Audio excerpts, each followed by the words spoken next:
So, about 3 weeks ago, I got a link from my friend on Discord to a free game download, if you know what I mean. It was on a site I'd used before, so I was pretty assured that it was a safe download. Like I do with most games, I usually look the game up and, see what the game's about and just the general opinion people have on the game. But when I searched it up, everyone and their dogs were trashing on this game. If you've read the title and thumbnail, yeah, I did let my little brother play part of the game, of course, more into that later. I'm not here to trash on the developers. One of the developers worked at Blizzard, by the way. That's all I'll say, because I really don't care about drama slop, but I will say I don't condone Pirate Software's behavior. I think the dude's pretty arrogant, but that's my opinion.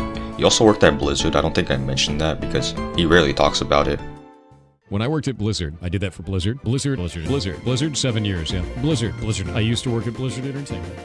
I'm not going to lie, this part is going to be pretty short. Firstly, I actually really like the art style. Right off the bat, it immediately reminded me of Undertale and somewhat of Celeste, but not much. Of course, the game's title is supposed to be a rip of Earthbound, which is a great game. I only played Mother 3 and it was really sad, but I'd rather play that over this game and obsess over tomboys.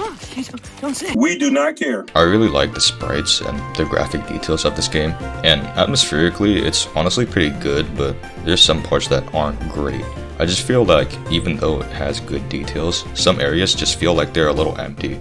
The thing is, Undertale's art style is less detailed, but still feels more full of atmosphere, and that's honestly where I'm gonna stop. This game's story is not great. The intro on the first level makes sense and stay on track, but then the second level goes into a completely different direction and throws you into another world that's like Stardew Valley mixed with Animal Crossing-esque characters. I did like the characters in this level. I think they're well designed, and they're designed in a way for it to be easy to understand how the game wants you to feel about the characters. By the way, throughout my playthrough, I was trying to be a really bad person. There is this book character that constantly tries to get you to do bad things, but I'm trying, man. If I could cut down this forest, I would.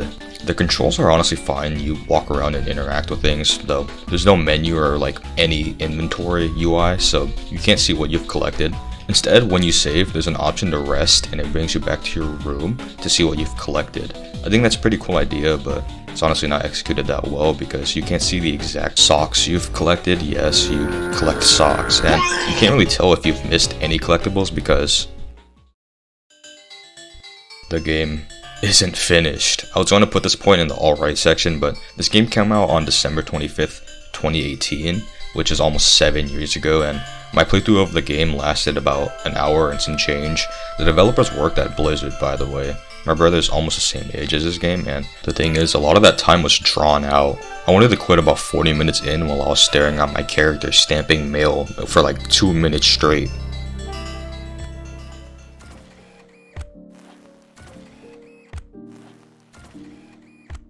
The overall gameplay is just so boring. The developer worked at Blizzard, by the way.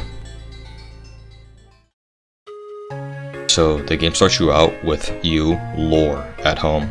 You wake up and have to feed your dog Baron, which, by the way, I had the same dog, same breed, basically the same color. My dog was a little darker, and his name was Brian, but he's dead. Brian, look out! We're introduced to our father, who we're supposed to maybe assume he's somewhat an antagonist, but this is the only time we see him, so I guess we're going to assume he's supposed to be bad. Our house is pretty trashy, except for the exquisite shelf at the front. Interacting with the things, we can see our character's pretty edgy. But nonetheless, I fed Baron garbage, hoping that it would come into play later in the story. I also turned on the stove, took out the trash, and I grabbed an axe, then went to bed. When you wake up, Baron is gone, and he's probably dead like my real life dog. And then boom, first puzzle section. The puzzles and minigames are so freaking boring. I genuinely wanted to scrap this video entirely. Use W to go up, A to go left, S is to go down, and D is to move right. Bruh. W to move up, S to move down, A to move left, and D to move right. F is nothing. D is to move right. You need to get through there. How are you gonna get through there?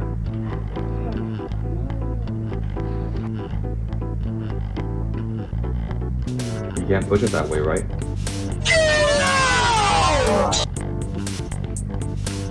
Wow. Up there. Oh, wow. Okay, well, how are you gonna get past? Wow.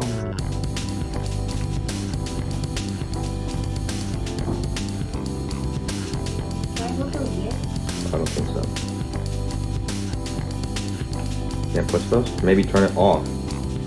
Wow, you can. Oh, you can push the other one. Wow.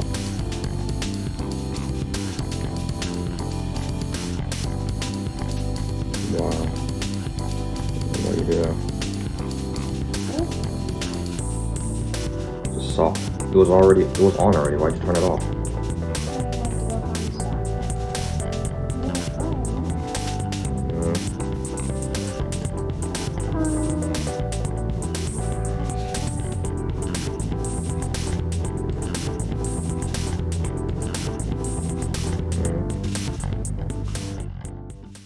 Yeah, I let my little brother play up until the office level.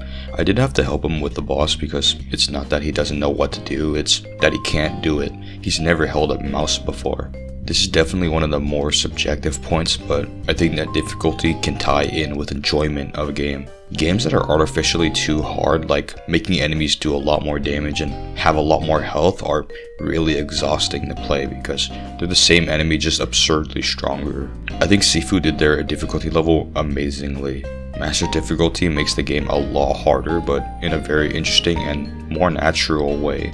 The enemies time their attacks better. When fighting groups, they'll wait to punish you if you get blocked or stunned, and they just overall fight better together. They will really pressure you. The enemies will start mixing up their attacks more, so you have to be more aware and focused.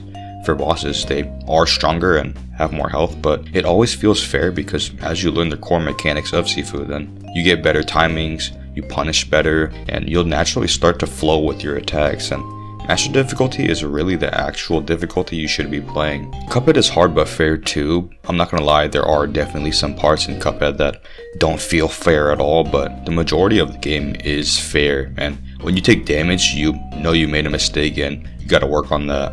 Heartbound isn't at all difficult, so when you flip the coin, games that are way too easy are also exhausting and unengaging. When you play a game, you want to at least be engaged in some way, whether that be a good story, good characters, fun, interesting gameplay. For the folks that hate the shower, they probably want a fun, unique combat system, or even a decent, well-rounded progression system if you're playing like a tycoon game or a simulator game. But that's just it. Heartbound is a story game with bipolar storyline and no interesting gameplay, but it does have a combat system. They use it twice, and it's the same fight. So the combat is actually pretty interesting. There's mini games where if you succeed, you do damage to the enemy, and if you fail, you receive damage. And I think that's pretty interesting. That time at Blizzard the developer spent showed through here, but the combat system, without a doubt, is very repetitive. There's like 4 minigames and they just repeat. They do get a little more difficult, but nothing changes. After this little encounter, this person named Binder saves us, teleports us to space puzzles.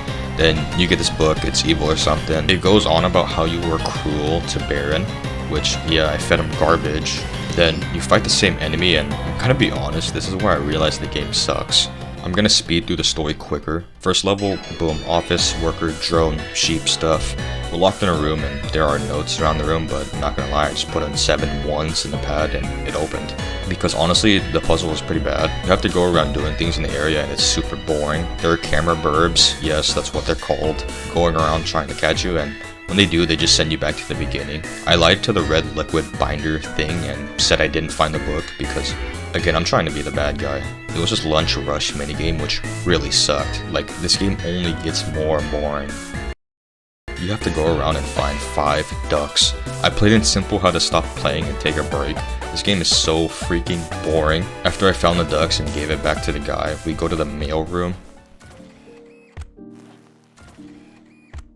Taking the key we got from the bathroom, I go into this heart room that reminds me of Mother Brain from Metroid, but there's nothing in this room except inhuman resources, which is supposed to be social commentary, which, by the way, the developer worked at Blizzard. There's a sock and the mailroom person escaping. Seriously, this game is so boring.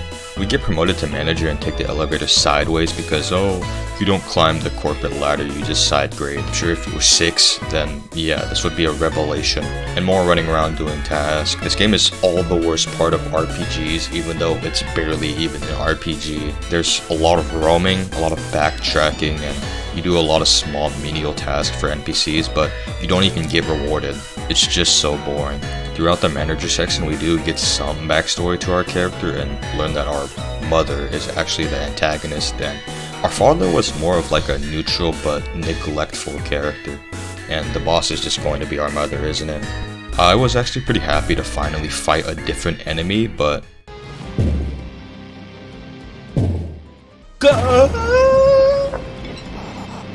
Worked at Blizzard, by the way. Your mother guilt trips you to damage you, and this might sound evil, but I was pretty happy to see feeding my dog slop from the trash actually damaged me. But I didn't even notice that apple in Binder's room. I lied and said yeah, I remember trying to steal it, and it damaged me still. Now, I do remember throwing an axe at my dog though. I lied about trying to kill Joe, the alligator person, and then what happens?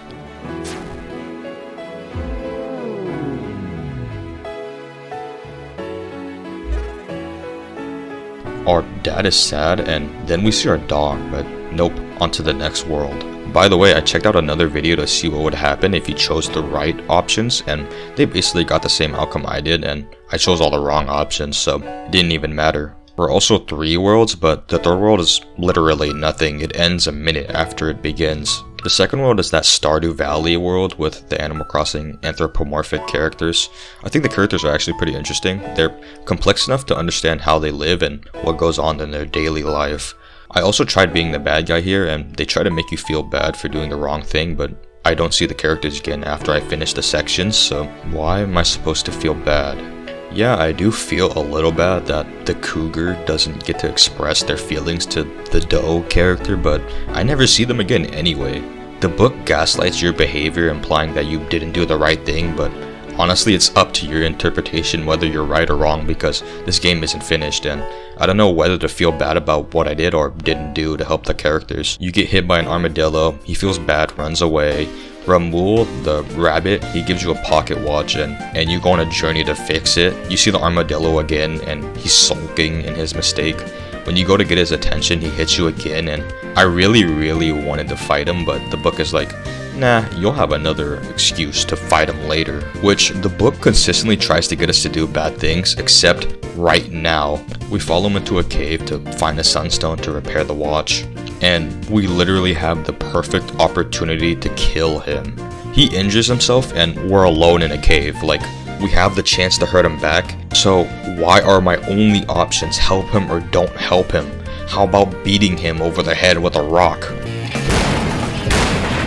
I know that sounds pretty bad, but the book wants me to hurt this guy, so why can't I hurt him? The cave section is pretty long. When we find the sunstone, there are 2 floating masks, and they judge us, particularly for destroying the stone whale that blocked their path, but they're pretty lenient, and they actually hope the best for you. When we leave the cave, the armadillo is just gone, and we can't go back because the path disappears, so we assume he survives, which, come on. If you're going to encourage me to be evil and hurt the guy, you should have let me kill him in the cave.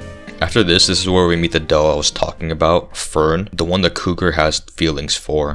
We get the chance to encourage the cougar, but of course I didn't. We go to harvest food with the doe. We get a little cutscene where we see some sort of fern mirage, implying that this world could be fake, but it's really nothing important. There's a minigame for catching flowers, but I just tried to catch as much junk as possible. So when I did start catching flowers to stop the minigame, I caught like 5. We ignore the cougar's feelings again, and then the masks judge us for that. Then the book is like, yeah, you should hurt them. The magic floating mask that you don't know what they're capable of, instead of hurting the injured armadillo in the cave who probably couldn't fight back. And you know they're just an armadillo and not potentially 2 immortal powerful spirits.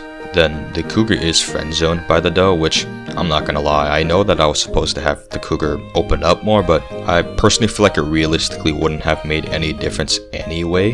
We were out for like 30 minutes max. That wasn't going to change the doe's mind because you express how you feel 30 minutes earlier than you would have right now. Then we meet this mole character who thinks you're a monster, which they're not far off. They want to help you fix the pocket watch, but I didn't want to hang out with them.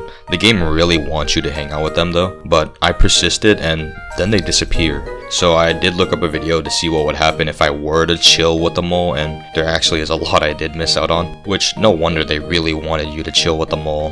Whoops. After this you meet two turtles, which I really liked. They're probably my favorite characters out of this whole game. They're an old couple and there are definitely some problems in their relationship, which of course I'm not going to be the one who's going to try and help them out. I did steal from the old lady turtle Shelly, but she noticed. Turning off the lights didn't do anything, of course. When I went with Sheldon, the old male turtle, he tried to have a conversation with me, but I didn't want to hear any of it, and I didn't feel bad about it because the game ended right there. Oh, and yeah, the third world, it really just ends after a few minutes, and most of those few minutes are cutscene.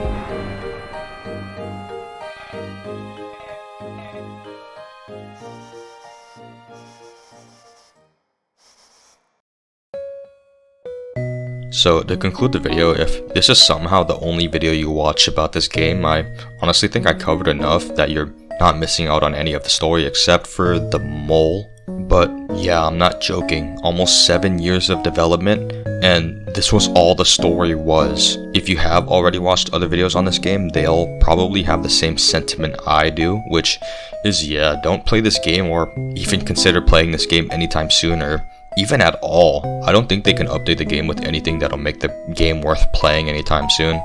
Really, the game isn't the worst thing I've ever played, but honestly I'd still consider it worse than most of the bad games I've played. The developer worked at Blizzard, by the way. Thank you for watching this video. I don't expect this video to get much views because I never get much views anyway, but to the few people who make it this far, thank you very, very much, and I'd like to know your opinion if you feel like sharing it in the comments. I usually try to reply to comments because I don't get a lot of comments, and I know my microphone quality isn't the best. I'll try to get a new one, but for now this is what I have to work with. I would appreciate if you'd subscribe. You can unsubscribe later on if for some reason you don't like me anymore, which I'll understand. I'm pretty lame. Of course, I'm not hating on anyone who worked on this game. While I don't personally like the game, I still hope the best for them, and I don't want to send any hate to them. But other than that, thanks for watching, and I'll see you all in the next video.